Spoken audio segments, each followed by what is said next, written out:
If you examine the current dynamics between Washington and Ottawa, it doesn't resemble a negotiation. It doesn't even feel like a typical disagreement between neighboring nations. It looks more like a deliberate dismantling of 7 decades of North American supremacy. Not through missiles, not through troops, but via phone calls, plane rides, and signatures on agreements that Washington was asked to approve.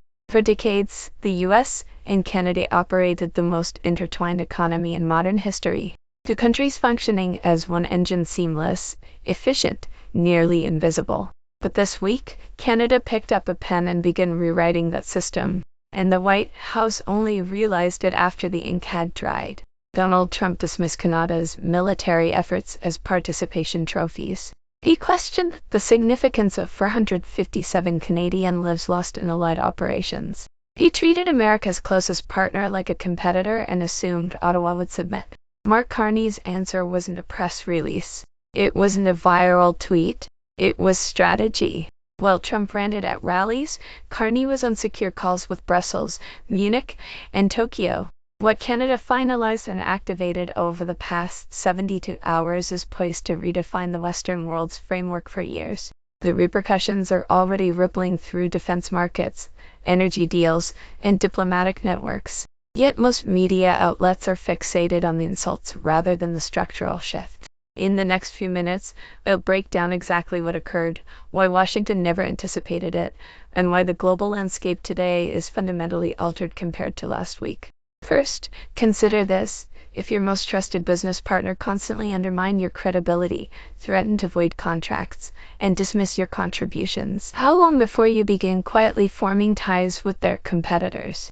Hold that thought, because that's precisely what Canada has just done. And they didn't just talk about it, they acted. Drop your thoughts in the comments. Is Canada safeguarding itself, or gambling in a way that could unsettle the entire Western Alliance? Let's rewind to see how this all started. This is the last week development. It began in Davos, late January 2026. Trump, addressing global leaders, dismissed Canada's military role as participation trophies. He questioned shared sacrifices dating back to World War I. He treated the nation sharing the longest undefended border in history as a freeloader.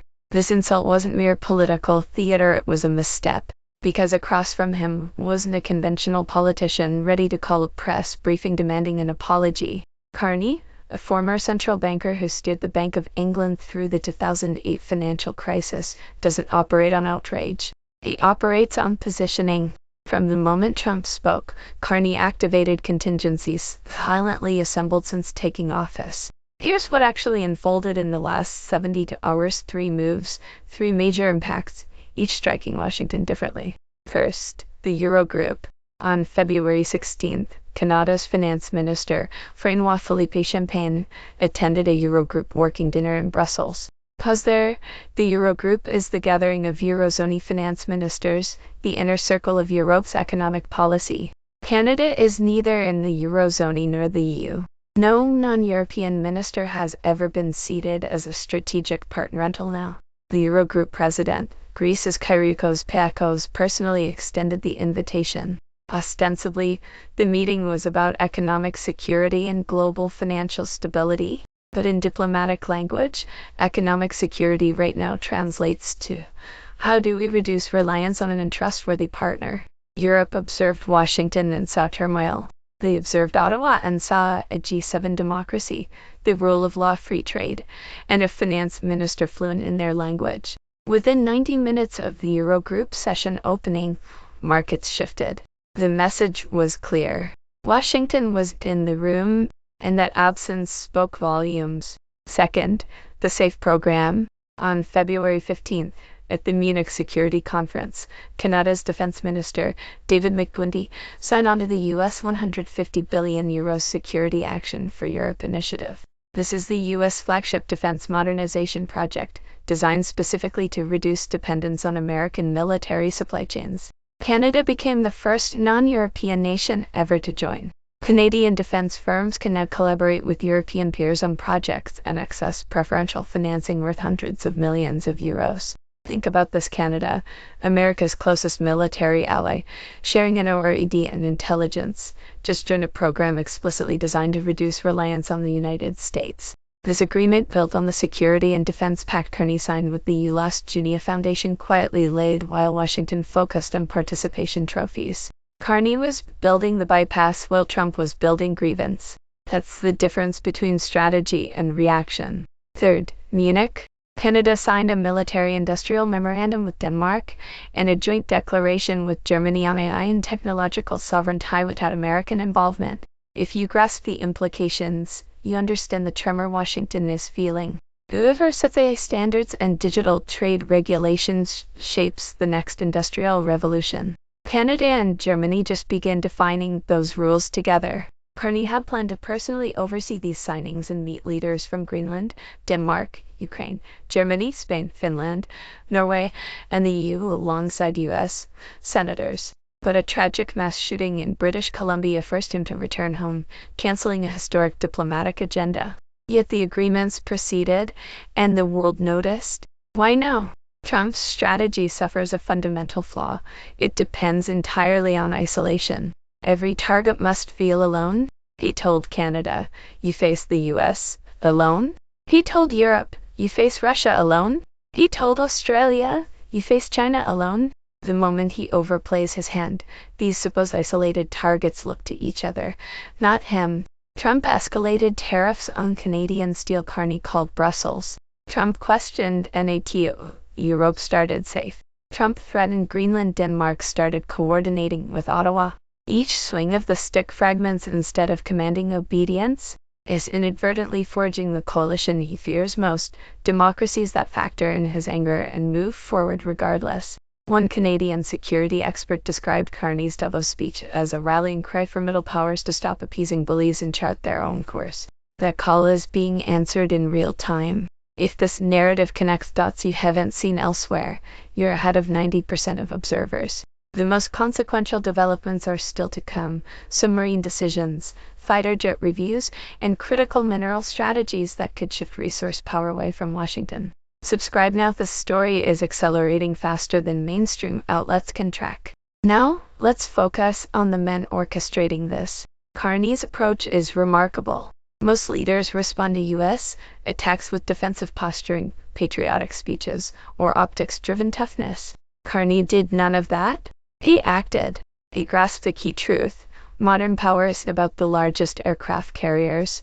It's about controlling vital resources, establishing trade rules, and constructing indispensable systems. While Trump obsesses over tariffs, a 19th century tactic, Carney is building a 21st century network. He signed a defense pact with the EU. He joined the SAFE initiative. He dispatched his finance minister to the Eurogroup. He inked a declaration with Germany. Canada is negotiating LNG sales to Europe and Asia via Pacific terminals. Is reviewing the F-35 contract worth billions to American defense firms. Is weighing bids between German and South Korean submarine manufacturers. Each move signals Canada has options and it's using them. You don't counter a bully by matching aggression. You make him irrelevant. Carney is confronting Trump as bypassing him.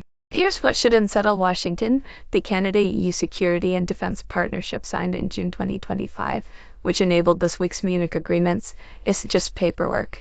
It's the framework for an alternative Western order, including Canada, the EU, Germany, Denmark, and potentially the UK, all coordinating on defense, digital trade, and critical minerals independently of Washington. Canada controls significant lithium, cobalt, uranium, and rare earth reserves essential for AVS, missiles, and future infrastructure. By deepening European partnerships, Carney signals to global markets, if you need these materials, come to this table. Washington doesn't set the terms. What does this mean for viewers? In the U.S., this restructuring has tangible effects.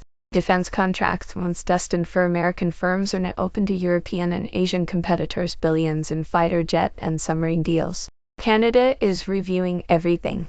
Supply chains, once reliant on seamless U.S.-Canada integration, are under pressure.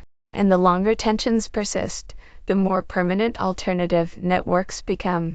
Once a company shifts to a new partner, it rarely returns.